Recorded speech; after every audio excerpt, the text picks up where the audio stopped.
what we're trying to do is help improve their buying process and help improve their ultimate experience. But there is a fine line, and the tactics that you use, you have to be very aware of how and if you're pushing people in certain directions.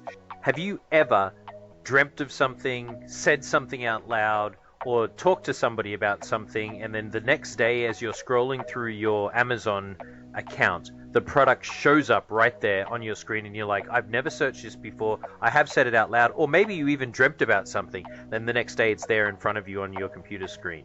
That is called behavioral economics, where the marketers are targeting you based on stuff that you've either said out loud, thought out loud, or smelled out loud. And today we have coming back to the podcast for the very first second timer, solo individual contributor, Miss Shelley Fletcher-Bryant, who's going to be talking to us about the customer experience, about being influential, and how there's a fine line between influence and manipulation.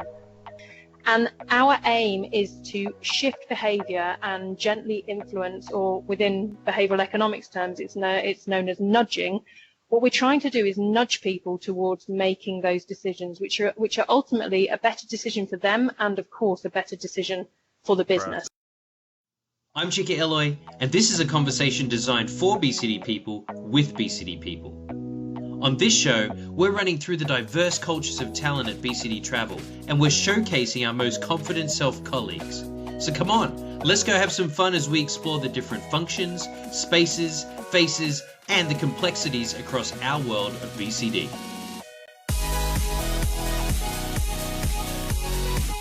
Well, welcome back to the podcast, Shelley Fletcher-Bryant. It is a pleasure to have and be speaking with you once again. Oh, great to be back. Thank you very much for inviting me back for a second appearance. I feel very privileged.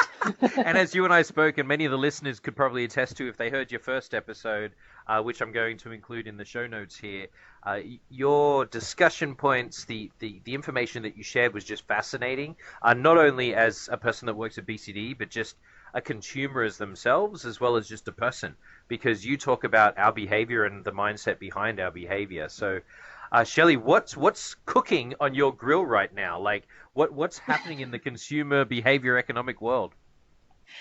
Well, there's tons of stuff going on. It's a really fascinating area to be a part of, and to be able to learn ideas from and see how we can apply them into our business. So I think since we last spoke, we as a team in Advito are starting to talk more and more about the use of behavioral economics within particularly the traveler engagement practice of our business.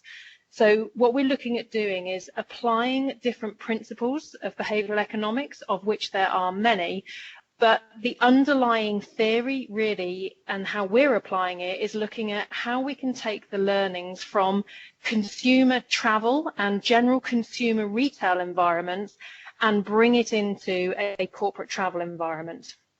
Now, what do I mean by that? Well, there's lots of things that we're working on, and the one that maybe colleagues may have heard mentioned is something called merchandising. And merchandising, when you think about it in a retail sense, so let's think about a grocery store or a fashion store, whatever you prefer, what the retailer is trying to do is put the product that they most want you to buy in prime position, so at eye level, right smack between the eyes as you walk in the store. You can't miss it. Whatever it is they want to drive sales on, they're making it so difficult for you to walk past it without at least noticing it. And you might go into that store 2 or 3 times and not pick it up, but probably on the 4th time, you've walked past it so many times, you just can't resist it anymore. You're going to have to pick it up and put it in your cart. So what we're looking to do is use those same principles which come from just general consumer behavior. We're seeing it in consumer travel websites, and we're seeing it in general retail as well, and apply that to corporate travel. So what we're doing is we're using the online booking tool as our grocery store. So when a traveler goes into that store and they're looking to shop for their flight, we make sure that we hit them between the eyes with the information that they need to know. So the right information at the right time in the right place to help them make the best buying decisions. And that can be helping them to select a particular carrier, giving them information about key policy elements that they need to be aware of when booking, or making them aware of something new that's come up in the program that we want them to take advantage of. So those principles of getting information in front of people at that point of purchase is all built from general consumer retail and consumer travel marketing. That's a lot right there, Shelley. We can close out the podcast right now. I think that all of our listeners would be very happy.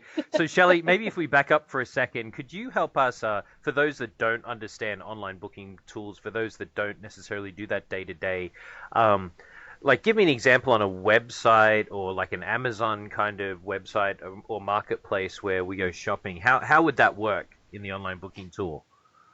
Yeah, so if you were in a standard consumer site, let's take Amazon, because I would think most people have been on Amazon. As you're going through the purchasing process, if you've visited Amazon more than once already, it will know what you've looked at before, and it will start to build a picture of who you are. And ultimately, what we're trying to do with the online booking tool is build a similar experience to help work towards personalization. And we all know as individuals ourselves, we don't like it when we receive mass communication. We like to feel that the channels that we're using are at least tailored in some way, shape or form to what we're looking for. So the way in which we're applying this within an online booking tool, if you were searching, for instance, for a flight from JFK to London Heathrow, we might say, it was our business, BCD, we might be trying to move away from United and towards American, for instance, as a preferred carrier. As a preferred carrier. Okay, I was going to say, why are we doing that? Great. Yeah, so on that particular route, we might say, we've got a shift market share, we're not putting enough through American, so what we need to do on that particular route, because we know there's an opportunity there, we need to encourage people to book American rather than United. So what we can do when that search is plugged in to the online booking tool, just the same as if you were in a consumer site and you're starting your search from A to B, as your results are being gathered, we can put an advert in that online booking tool that says, hey, you're traveling from JFK to London Heathrow, you can get the best rates on United. Make sure you book United on this route. And then when the results are actually displayed, we make sure that that content, that the flight options from United come up on top. So it makes it so much easier for you to find what you're looking for. Exactly the same as if you're in a shop, exactly the same as if you're searching for something in an online tool. The most important thing for people is finding the relevant information quick and easy at their fingertips without having to do excessive searching and clicking to get to what they need to find. Outstanding.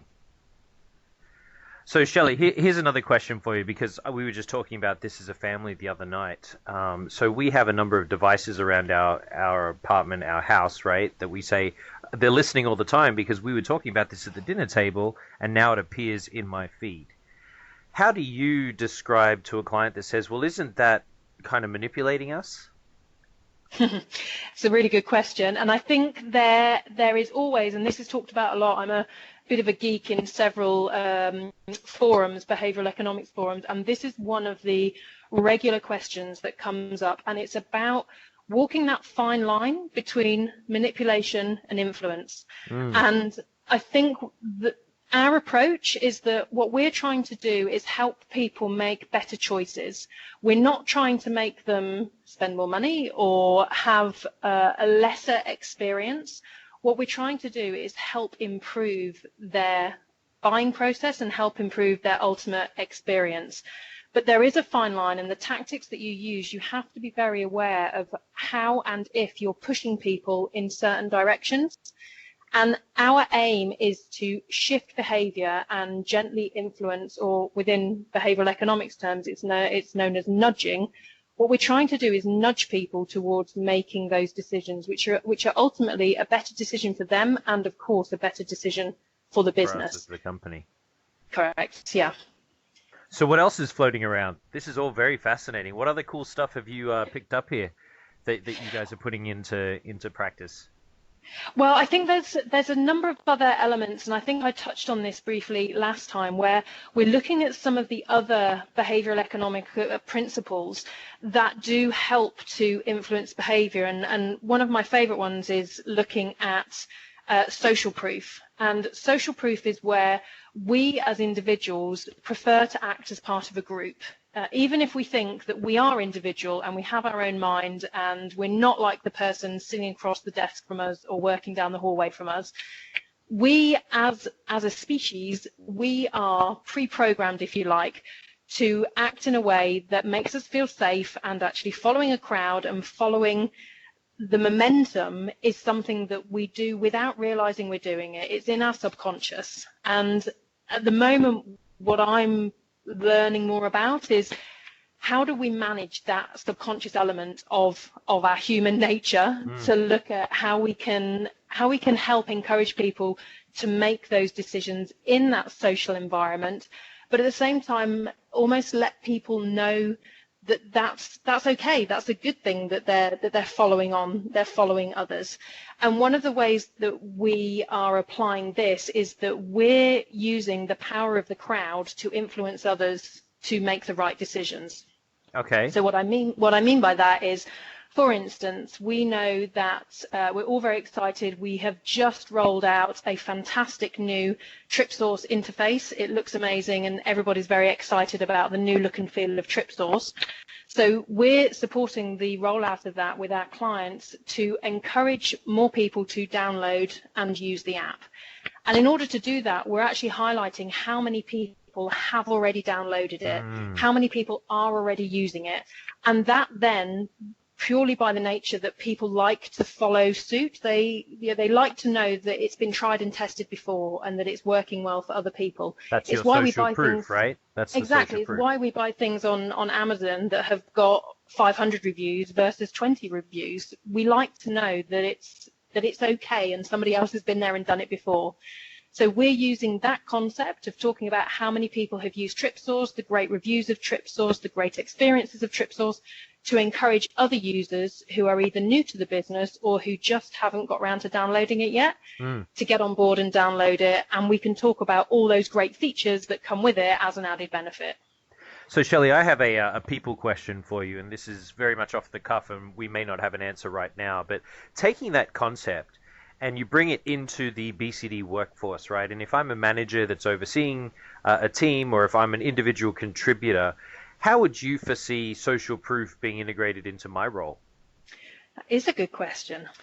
Yeah, and I think there's a difference between kind of testing to give an outcome versus looking at kind of almost the general movement of what's happening. And I suppose ways in which that it can be applied is, again, the most important element actually of social proof is making sure that you focus on the positive and you focus on the results that you want. So again, there have been lots and lots of studies about this where if you just slightly change your wording, it can have a massive impact. And one of the examples that's quite a famous example is there is a national park where there was, I think it was lots of stones or petrified wood. There was something in that national park that people were taking it away as like a memento of their trip in the park. And the authorities put up signs saying, please don't take this. So many people are taking it that you are destroying the natural landscape. And what that did in people's minds is it triggered a sudden feeling of shortage and loss. So what did it do? It didn't stop them taking the stuff. It actually made them take more of it because they felt like, well, everybody else is taking it, so it's fine for me to do it. Right. So the important element whenever you're looking to apply social proof is to make sure you focus on the kind of the power of the crowd in relation to the positive impact that you want to achieve.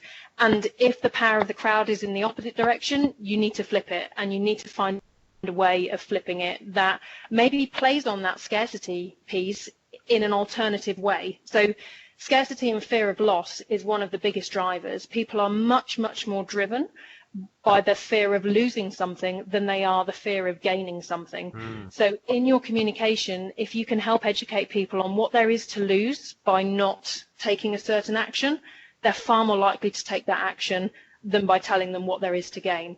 So, for instance, in our world, we could tell travelers that it would be really useful if they updated their mobile number in the online booking tool so that we could contact them if we needed to. That's ultimately what we would like them to do. I'm going to give you my phone number right now. No. But if we went down the road of letting people know what could go wrong if they didn't, now it sounds like scare tactics, it sounds like scaremongering, and that's not what we're trying to do here, but we're trying to use that innate fear of loss to help encourage people to do the right thing. So again, you can say something like, if you don't give us your phone number, we won't be able to keep you updated on really essential travel updates and critical emergency information. Well, that means I'm going to miss out on really important information, so Right. I'm going to give you my number. Yeah, that whole FOMO piece, that whole fear piece, I mean, we're seeing that across the world in a number of different disciplines and capacities everywhere right now, correct? Yeah. From the Amazon kind of purchasing power right through to the politics. So that's really fascinating stuff, Shelley, fascinating stuff. And I'm again just trying to think, how does this apply to me? How does this apply to me? And what am I doing? What am I working on right now? What am I trying to influence with my bosses, with my organizations, that I could make some behavior shifts to create, like you would say, more influence towards the result that I'm after? Yeah, and I think there are so many tools within the behavioral economics toolkit, and they're forever evolving, and they can have a massive impact. And I think generally people are becoming more aware of behavioral economics now, and you are starting to see it permeate more of our advertising that's out there generally, and I think in business as well, we are all starting to become a bit more savvy as to how we can use this kind of ingrained and subconscious patterns, behavioral patterns, to help people, again, make those right decisions. And it does, for me, always come back to you're using it to help drive a particular behavior, which is about delivering a positive result for the individual and for the business. So good, Shelley. And as I think here, I'm thinking about the individual person working from their home office right now. Is there any other cool tips or tricks or hints or hacks you can give us, just as an individual contributor, on one, how to influence better, or two, how to be aware when I'm being influenced? Any other cool stuff that you're hearing and seeing out there? Yeah, and I think that last point's a really interesting one. That's like the holy grail. So how do we know when I've purchased this thing, was I being influenced to do it, or did I choose it of my own free will? I think on that, to be honest, probably 90% of the decisions you make are influenced somehow, and you will probably never know how they were influenced. It just kind of happened. And that's not necessarily a bad thing. It's funny you say that, Shelley, because I'm just thinking through the last 3 purchases I've made that I've spent my own money on. I think that all 3 have been because somebody else that I know has it. To your point of, oh, we're social beings, right? We want to be included. We want to bring it all together. It's not because I wanted it. It's because, oh, I want it now because somebody else has it. That's interesting. Exactly. And that comes down to authority as well. So again, if people who you know and respect are saying, hey, Chica, this is a really good thing, you'd really like this, you should go and check it out, you're highly likely to go and find out what's going on. And I think we see it all the time in Facebook recommendations and ratings, in Amazon recommendations and ratings. You as an individual know if you share something with a friend or a colleague, then you're ultimately trying to influence them to make a decision. And that could be for 2 reasons. That could be, 1, because you're super excited about it and you think it's great, or it could be 2, you really want this person to know that you have found something great and they should try it too. Fabulous. Well, Shelley, it has been a pleasure again. Any final shares that you have that you've been holding on or holding behind the curtain that you want to reveal before we close out today? Do you know what? There's so much great stuff out there. I don't think there's any kind of key nuggets. All that I would say to people is just be aware of kind of when you next in the supermarket, just be aware when you walk in, like what's positioned where and why is that? And again, just look at the adverts that are on TV, look at the language that's being used, just to start to become a bit more conscious of how marketeers and businesses are starting to use different types of language to influence, rather than the kind of brash, in-your-face, buy this message. You should start to notice that there's more subtle messaging that talks more about how many other people are doing it, and great recommendations and endorsements and those sorts of things. So yeah, I just encourage people to just be aware and just try and tune into it, and you'll suddenly notice that everything that you see day to day is somehow influenced by behavioral economics. Shelley, you are the wizard behind the why, behind the what, or something like that. So listeners, we thank Shelley for coming on and sharing again some more wisdom towards just our own behavior and thinking behind what we do as people. And Shelley, we hope to have you on very, very soon again to give us the updates. So thanks for being here. Thank you, Chico. It's a pleasure.